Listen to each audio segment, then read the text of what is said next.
કેમ છો મિત્રો? વંદે માતરમ. આપણે લાસ્ટ લેક્ચરમાં પ્રક્ષેપ ગતિના સૂત્ર બધા તાળવા અને એક બે દાખલા જોયા. હવે પ્રેક્ટિસ આપણે આગળ વધારીએ, દાખલા ગણીએ આગળ. તો સ્વાધ્યાય 4.15 રકમ શું છે જોજો. સ્વાધ્યાય 4.15 એક લાંબા હોલની છત 25 મીટર ઊંચી છે, બરોબર. આ હોલની છત મતલબ h 25 મીટર કહેવાય એના માટે, આપણા માટે. તો h બરાબર 25 મીટર.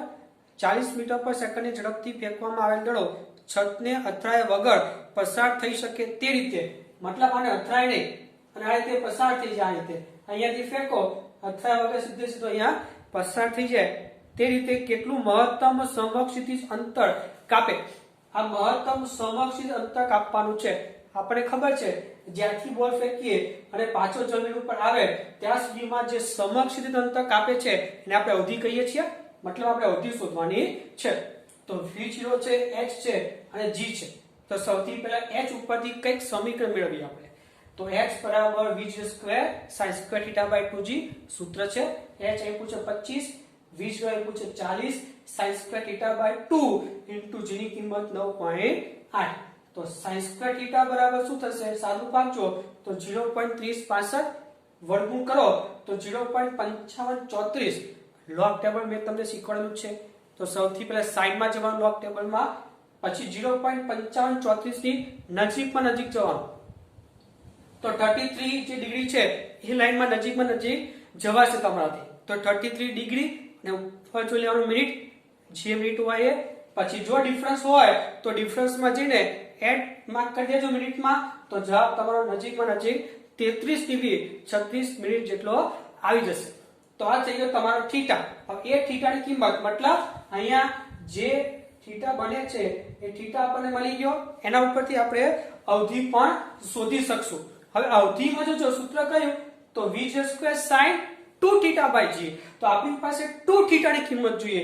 આ તો થીટા છે એટલે જોજો આ ગણિત તમે જે ગુણાકારમાં ડબલ કરો છો એમ આમાં ના કરાય ડિગ્રી અને મિનિટમાં. તો શું થાય? તો જો ડિગ્રીનું ડબલ કરશો તો 66 ડિગ્રી આવશે. ઓકે. પછી 36 મિનિટ છે તો 36 મિનિટનું તમે જો ડબલ કરો તો 72 મિનિટ થાય. પણ ઘડિયાળમાં 72 મિનિટ આવે ખરો? કેટલું આવે? મેક્સિમમ 60 આવે ને. તો એક કામ કરીએ કારણ કે 60 મિનિટ એટલે 1 કલાક થઈ જાય.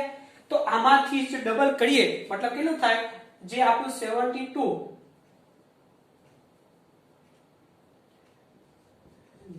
72 મિનિટ છે એમાં આપણે 60 વત્તા 12 મિનિટ લખીએ, બરોબર. તો આ કલાકમાં રૂપાંતર થઈ જાય. તો જે 66 ડબલ હતા એનું એક હજી પ્લસ થાય તો કેટલા થઈ જાય? 67 ડિગ્રી થઈ જાય. અને આ 60 ગયા તો વૈધા કેટલા આવે? ખાલી 12 મિનિટ. આ રીતે ડબલ કરવા પડે, ડાયરેક્ટ ડબલ થાય નહીં. પહેલા આને ડબલ કરો તો 66 ઓકે, પછી આને ડબલ કરો તો 36 ના થાય 72. પણ 72 મિનિટ છે અને મિનિટ મેક્સિમમ 60 સુધી લખાય. ડિગ્રી લખો ચાલે પણ મિનિટ મેક્સિમમ 60 સુધી લખાય. તો શું કરીએ આપણે? 72 60 વત્તા 12 કરીએ અને આ 60 મિનિટ છે એટલે કલાક થઈ ગયો. તો જે 66 કલાક આપણને મળ્યા હતા એમાં આનો 1 કલાક આપણે પ્લસ કરી દઈએ એટલે કેટલો થઈ જાય? 67 ડિગ્રી થઈ ગયું અને 12 મિનિટ એમના એમ. તો શું થઈ ગયું? 67 ડિગ્રી 12 મિનિટ એ આપણું 2 થીટા થઈ ગયું. માટે આ 2 થીટા છે એની જગ્યાએ તમે 67 ડિગ્રી અને 12 મિનિટ લખી શકો છો. હવે આ કેતા જોવાનું તો એ જ લોગ ટેબલમાં સાઈનમાં હવે રિવર્સ પ્રોસેસ કરવાની. તો સૌથી પહેલા 67 ડિગ્રી શોધો.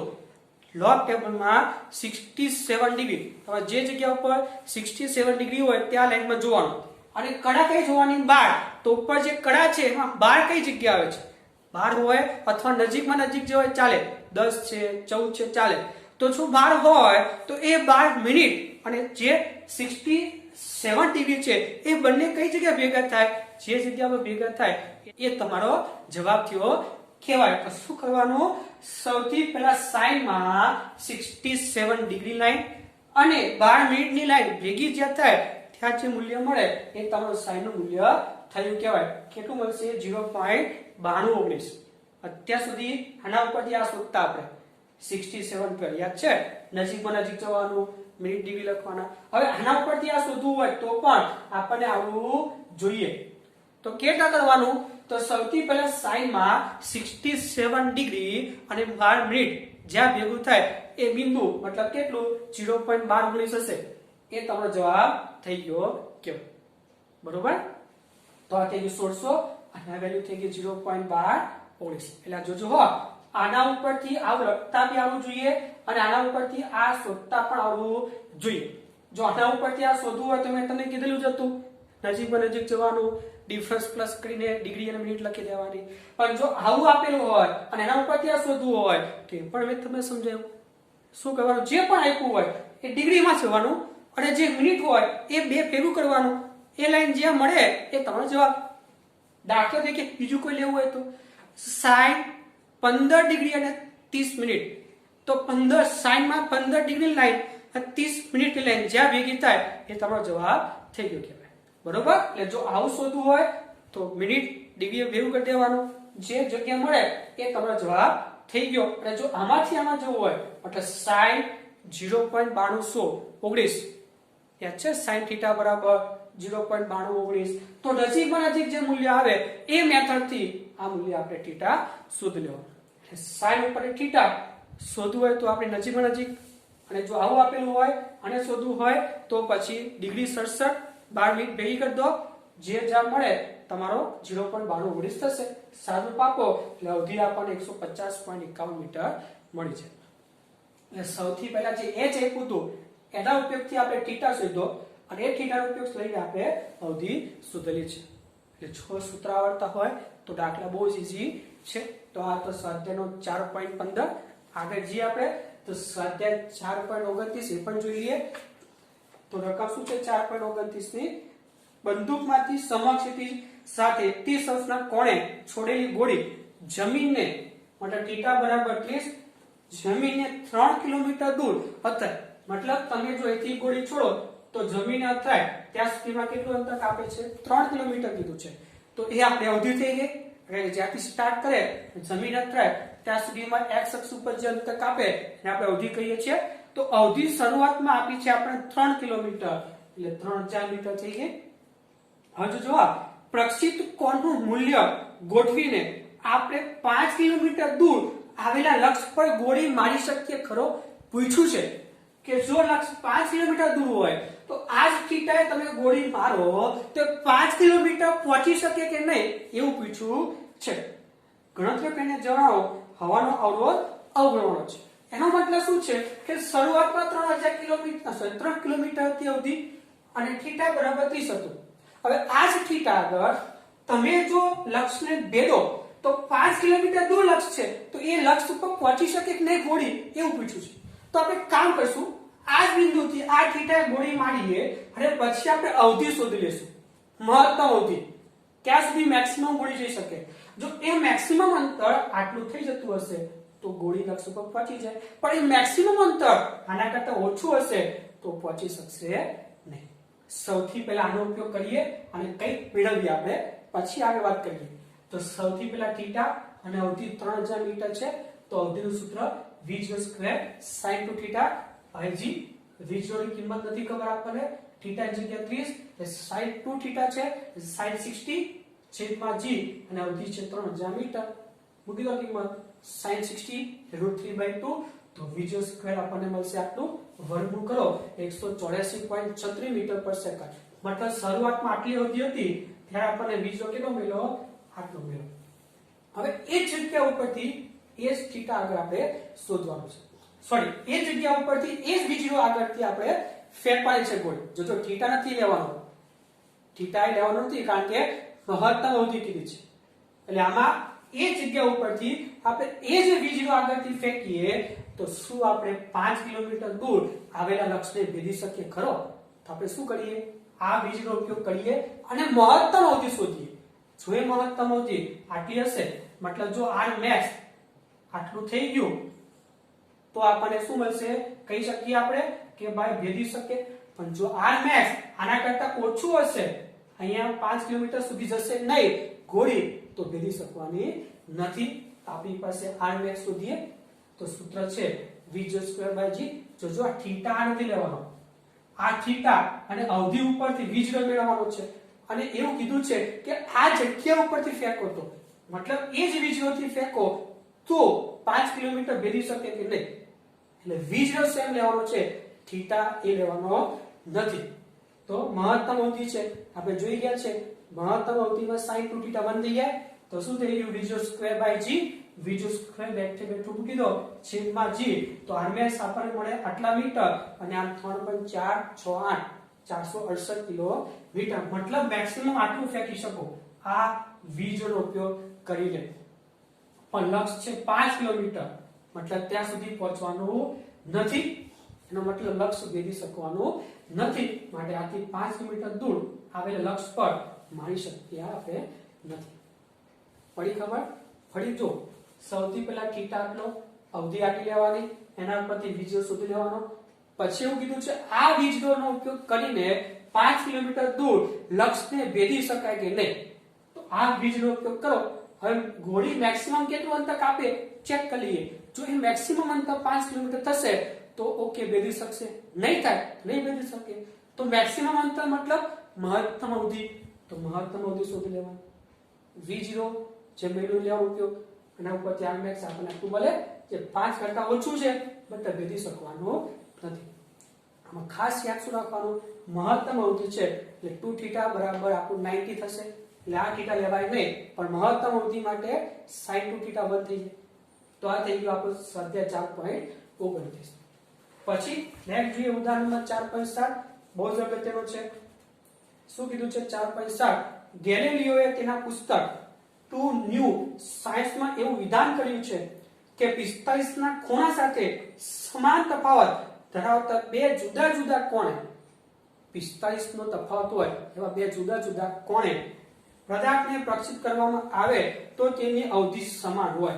આ વિધાન સાબિત કરો. ગેલિલિયો શું કીધું કે બે એવા ખૂણા લેવાના પ્રક્ષેપ કોણ, જો આ થીટા ને પ્રક્ષેપ કોણ પણ બોલાય, એવા બે પ્રક્ષેપ કોણ લેવાના જેમનો તફાવત 45 ડિગ્રી હોય. એવા બે અલગ અલગ થીટા ઉપર તમે પદાર્થને ફેંકો તો અવધિ સરખી મળે એવું સાબિત કરવાનું છે. તો આપણે બે થીટા લઈ લઈએ જેમાં 45 નો તફાવત હોય, એમાં એક લઈએ આપણે 45 પ્લસ થીટા, મતલબ થીટા કરતા 45 વધારે એટલે તફાવત થઈ ગયો 45, અને બીજો થીટા અને 45 વચ્ચે એટલે મતલબ થીટા ટુ શું થશે 45 માઈનસ થીટા, આ પણ તફાવત 45, એટલે આ બાજુ પણ લઈ શકીએ 45, આ બાજુ પણ લઈ શકીએ, બંનેમાં તફાવત તો 45 નો જ છે. તો આ બંને થીટા લો અને અવધિ સરખી મળે છે કે નહીં ચેક કરો. તો અવધિ પહેલી, તો પહેલો થીટા લેવાનો sin 2θ 1, તો 2θ 1 ની જગ્યાએ 45 પ્લસ થીટા છેદમાં g, તો આપણે અંદર ગુણી દો તો 90 પ્લસ 2θ. હવે જોજો હા 90 પ્લસ છે, તમને અમે એકમ વર્તુળ કરાવેલું હતું યાદ હોય તો, એકમ વર્તુળ RSTC આ 90 યાદ છે, 90 પ્લસ છે તો આગળ મતલબ કયું ચરણ આવી ગયું બીજું, બીજા ચરણમાં sin પ્લસ, તો સાઇનસ છે તો જવાબ પ્લસ માં, 90 છે તો વિધેય બદલાઈ જાય તો શું થઈ જાય V0² cos 2θ છેદમાં gn ના m. યાદ છે ને બીજું ચરણ sin પ્લસ તો જવાબ પ્લસ માં, 90 છે તો વિધેય બદલાઈ જાય sin નું થઈ જાય cos, તો જવાબ થઈ ગયો V0² cos 2θ છેદમાં g. આવું θ2 લો અને બીજી અવધિ શોધો તો r2 બરાબર V0² sin 2θ 2 છેદમાં g, θ2 એટલે 45 માઈનસ θ, V0² sin 90 માઈનસ 2θ. તો જો 90 માઈનસ તો ફરીથી 90 આગળ, પણ માઈનસ છે તો પાછળ જવાનું, તો કયું ચરણ આવી ગયું પહેલું, મતલબ ઓલ બધા વિધેય પ્લસ, તો sin વિધેય બી પ્લસ, ઓકે જવાબ પ્લસ માં આવશે. 90 છે તો વિધેય ચેન્જ કરો તો થઈ ગયું V0² cos 2θ છેદમાં g. હવે ચેક કરો સમીકરણ 1 સમીકરણ 2 સરખા છે કે અલગ, જોઈ શકો છો અવધિ કેવી છે સરખી.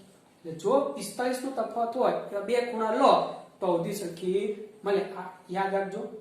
હવે આના ઉપરથી એક શોર્ટકટ યાદ રાખો, ખાલી આવું લાંબુ યાદ રાખવું હોય તો શું જો મેં લખ્યું છે, જો બે અલગ અલગ પ્રક્ષેપ કોણ માટે અવધિ સમાન થતી હોય તો બે પ્રક્ષેપ કોણ કયા લેવાના, એક લેવાનો થીટા અને બીજો લેવાનો 90 માઈનસ થીટા. તમને કોઈ એક થીટા આપેલો હોય અને એવું કીધું હોય કે અવધિ સરખી મળે તો બીજો થીટા કયો તો 90 માંથી બાદ કરી દેવાનો એને, એટલે જવાબ તમને મળી જશે. એકદમ શોર્ટકટ યાદ રાખો.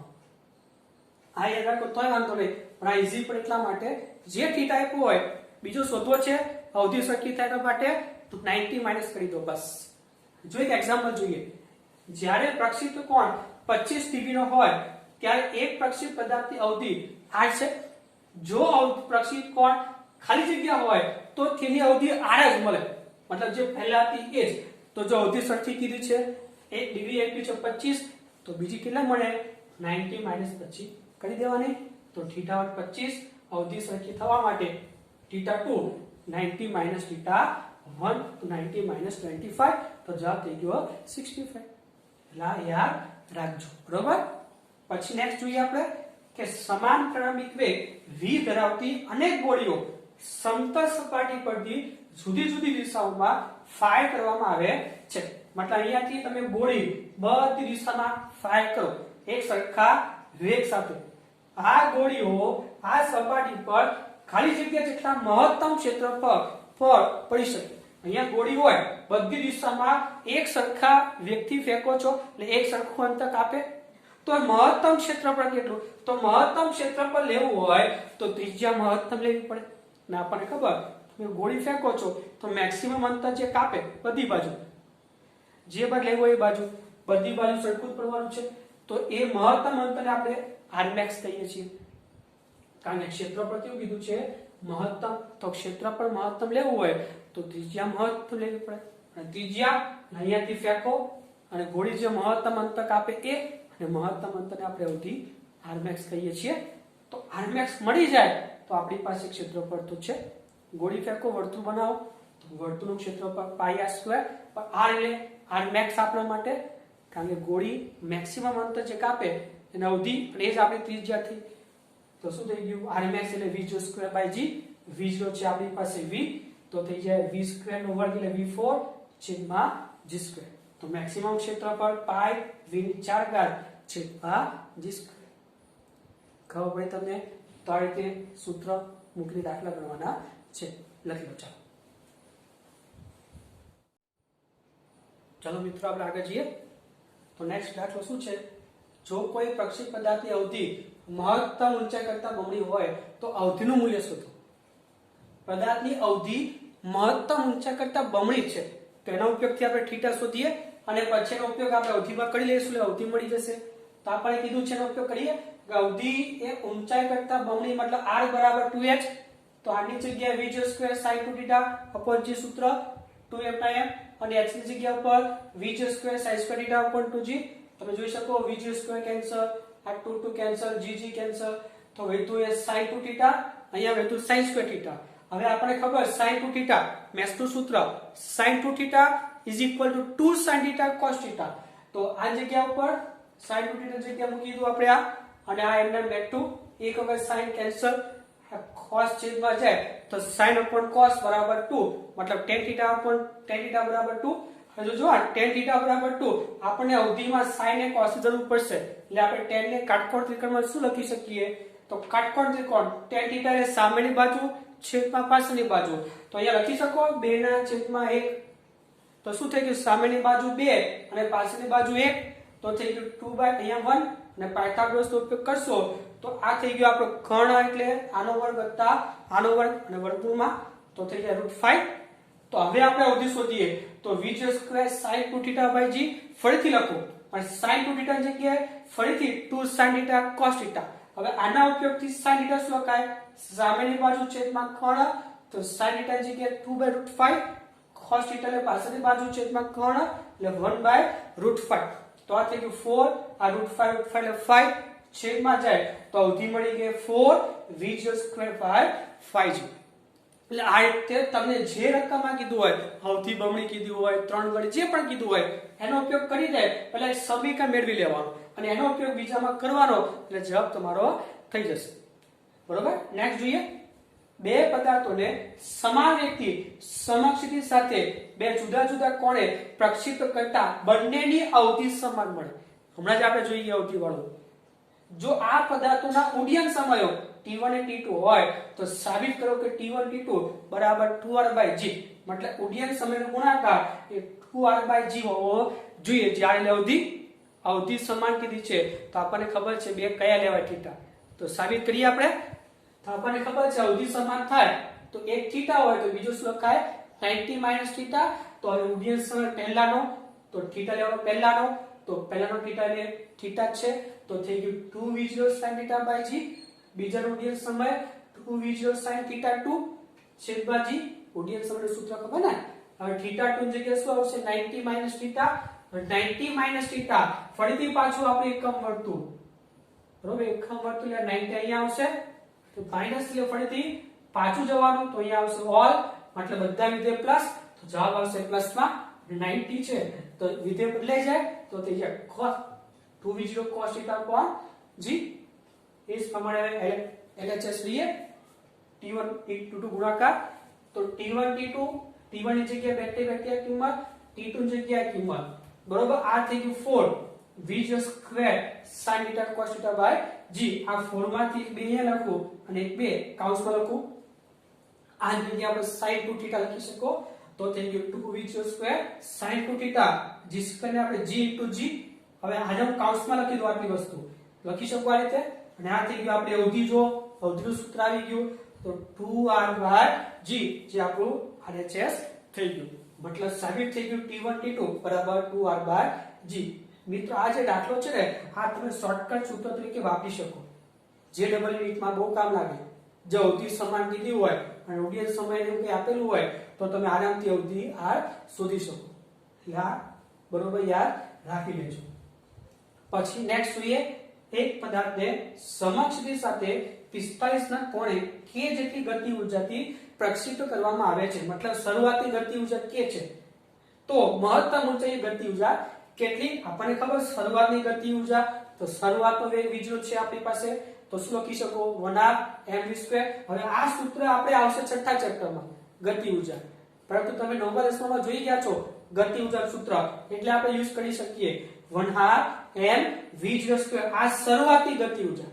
હવે મહત્તમ ઊંચાઈ ગતિ ઊર્જા તો યાદ તમને છે મહત્તમ ઊંચાઈ કયો વેગ મળે ખાલી યાદ છે કઈ મહત્તમ ઊંચાઈ પ્રક્ષિપ્ત પદાર્થ હોય તો આ મહત્તમ ઊંચાઈ કયો અહીંયા મળે ખાલી વેગનો x7 મળે યાદ છે y તો 0 હતો ખબર ને તમને તો મહત્તમ ઊંચાઈ એ વેગનો ખાલી x7 અને x7 આપણને ખબર છે v0 cos θ યાદ છે ને vx બરાબર v0x બરાબર v0 cos θ v0y બરાબર v0 sin θ y તો 0 હોય અને x આપણે v0 cos θ જે અચળ હોય હંમેશા x અક્ષ ઉપર તો v0 cos θ થીટા જગ્યાએ 45 મૂકી દો તો થઈ ગયું v0 cos 45 આખાનો વર્ગ cos 45 એટલે 1/√2 1/√2 નો વર્ગ કરી નાખો. હવે જોજો આ જગ્યાએ તમે k લખી શકો સમીકરણ ઉપરથી અને 1/√2 નો વર્ગ એટલે 1/2 તો થઈ ગયું k' બરાબર k/2. બહુ ઈઝી ક્વેશ્ચન છે. શરૂઆતની ગતિ ઊર્જા અને મહત્તમ ઊંચાઈ જે વેગ આવે એ કયો આવે vx યાદ છે v0 cos θ x અક્ષ ઉપરનો મળે ખાલી તો v0 cos θ બરાબર 45 મૂકી દો સાદું આપી દો એટલે જવાબ પડી જાય. ઓકે પછી સ્વાધ્યાય 4.32 જોઈએ આગળ રકમ શું કહે છે 4.32 પહેલો ભાગ દર્શાવો કે કોઈ પ્રક્ષિપ્ત પદાર્થ x અક્ષ તથા તેના વેગ સદિશ વચ્ચે બનતો ખૂણો x અક્ષ અને વેગ સદિશ વચ્ચે જે ખૂણો બને એ સમયના પદમાં નીચે મુજબ લખી શકાય. આ રીતે લખી શકાય એવું સાબિત કરવાનું છે સમયના પદમાં. તો આપણે સાબિત કરીએ આ પ્રક્ષિપ્ત પદાર્થ તમને ખબર આ શરૂઆતનો વેગ અને x ઘટક અને y ઘટક કોઈ પણ સમય પછી t સમય પછી વેગ લખવો હોય તો આપણને ખબર એ વેગનો x ઘટક અને એ સમયનો y ઘટક લખવો પડે વેગનો y ઘટક. પણ આપણને x ઘટક તો ખબર જેટલો પહેલો હોય એટલો જ હોય કારણ કે પ્રક્ષિપ્ત ગતિમાં x અક્ષનો વેગ અચળ હોય છે ખાલી y ઘટક આપણે શોધવો પડે. તો આપણી પાસે થિયરીમાં સૂત્ર હતા t સમય પછી vx કેટલો તો v0x જેટલો અને vy ઉપરથી મેળવેલું હતું v0y ayt v0y ay જગ્યાએ માઈનસ gt આ થિયરીમાં જોઈ ગયા છીએ. હવે આપણી પાસે વેગ સદિશ છે થીટા શોધવો છે તો આપણે સમતલમાં જોઈ ગયા સદિશમાં કોઈ એક જ સદિશ હોય તો એનો દિશા શોધવા માટે થીટા શોધવા માટે y છેદમાં x તો tan θ બરાબર y છેદમાં x અથવા તમે અહીંયા ત્રિકોણ બનાવો સદિશ ઉપરથી તો તમને ખબર પડે આ vy અહીંયા આવે અને vx નીચે તો tan θ ને સામેની બાજુ vy છેદમાં પાછળની બાજુ vx અને vx એટલે બીજું x જ છે બરોબર તેના ઉપરથી પણ લખી શકાય તો vy ની કિંમત મૂકો tan ની પેલી લઈ જાઓ tan ઇન્વર્સ થઈ જાય તો શું થઈ ગયું tan ઇન્વર્સ v0y - gt છેદમાં v0x જે આપણે સાબિત કરવાનું હતું એકદમ સિમ્પલ છે બીજો ભાગ શું કહે છે ઉગમ બિંદુ આગળથી પ્રક્ષેપ કરેલા પદાર્થનો પ્રક્ષિપ્ત કોણ θ0 = tan ઇન્વર્સ 4hmr સાબિત કરો અહીં સંજ્ઞાઓને પ્રચલિત અર્થ છે તો આપણે સાબિત કરવાનું છે આવું કે θ0 = tan ઇન્વર્સ 4hm/r hm એટલે ઊંચાઈ મહત્તમ ઊંચાઈ આપણી r એટલે અવધિ અહીંયા ઊંચાઈને સ્મોલ h માં લખ્યું છે તો અવધિ અને hm ના ઉપરથી સાબિત કરવાનું છે તો આને ઊંધું સાબિત કરીએ આપણે શું લખીએ તો hm/r ઉપરથી આખું સાબિત કરીએ તમને જ્યારે પણ સાબિત કરવાનું કીધું હોય ને તો તમે રિવર્સ પ્રોસેસ કરવાની આ જે આપ્યું હોય એના ઉપરથી આ શોધવાનું તો જો hm એટલે v2 square sin square θ/2g અને r એટલે v2 સ્ક્વેર sin 2θ/g હવે hm/r કરીએ જોઈએ જો hm એટલે બેઠું અને છેદમાં 2g છે સોરી છેદમાં r છે hm/r આ hm એટલે hm બેઠું મૂકી દીધું અને છેદમાં r છે તો આખે આખું પદ ઉલટાઈ જાય છેદનો છે અંશમાં જાય ને એટલે g ઉપર આવી જાય અને v2 સ્ક્વેર sin 2θ છેદમાં આવી જાય અને sin 2θ જગ્યાએ શું લખી શકો 2 sin θ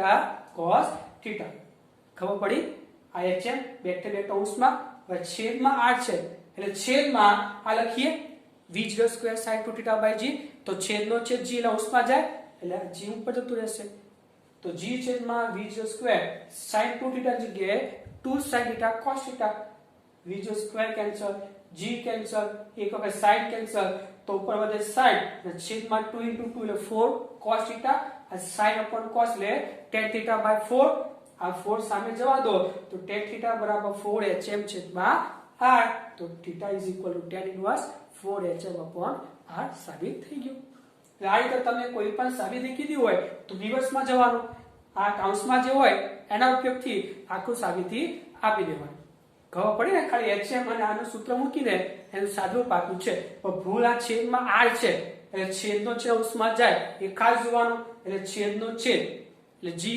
અંશમાં જાય આખી રિવર્સમાં લખી શકો g ના છેદમાં v2 સ્ક્વેર sin 2θ સાદું આપી દો જવાબ તમારો આવી જશે બરોબર એટલે પ્રક્ષેપ ગતિના કોન્સેપ્ટ અને સૂત્ર જો ખબર પડે તો કોઈ પણ દાખલો જે ડબલ નીટમાં પૂછાય તમને 110% આવડે પણ સૂત્ર અને કોન્સેપ્ટ પ્રક્ષેપ ગતિમાં x અક્ષ ઉપર શું હોય y અક્ષ ઉપર શું હોય મહત્તમ ઊંચાઈ વેગ કેટલો હોય આ બધી વસ્તુ તમને ખબર હોવી જોઈએ બરોબર લખી લો ચલો હવે